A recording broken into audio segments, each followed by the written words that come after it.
গরু mafia Sadiq agro ইমরানের আড়ালে সিন্ডিকেট। প্রভাবশালীদের সঙ্গে ওঠা বসা, তার চোখ ধাঁধানো বিজ্ঞাপন আর নানা চমকের কারণে বারবার আলোচনায় আসে তার খামার। সেখানে নিজে ক্রেতাদের হাসিমুখে অভ্যর্থনা জানান।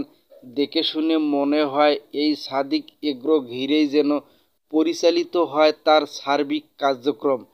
কিন্তু এই খামারের আড়ালে দিনে দিনে উত্থান ঘটেছে এক গরু মাফিয়ার, যার নাম শাহ ইমরান হোসেন। দেশের সীমান্ত এলাকা থেকে রাজধানী পর্যন্ত বিস্তার করেছেন গরু চোরাচালানের সিন্ডিকেট। ভারত, থাইল্যান্ড, মিয়ানমার, যুক্তরাষ্ট্র সহ বিভিন্ন দেশ থেকে চোরাই পথে নানা জাতের গরু আনা হয়। সেজন্য স্তরে স্তরে রাখা হয় দালাল। দেশের বিভিন্ন প্রান্তে গড়ে তোলা হয়েছে গরু রাখার গোপন ডেরা। ঢাকার বছিলায় খাল দখল করে গড়ে তুলেছেন এগ্রো ফার্ম। প্রয়োজনে ব্যবহার করেন তার সঙ্গে ঘনিষ্ঠ প্রভাবশালী রাজনীতিবিদ, আমলা ও ব্যবসায়ীদের। এ খাতের অনিয়ম দেখার দায়িত্ব থাকা প্রাণিসম্পদ অধিদপ্তর ও তার হাতের মুঠোয়।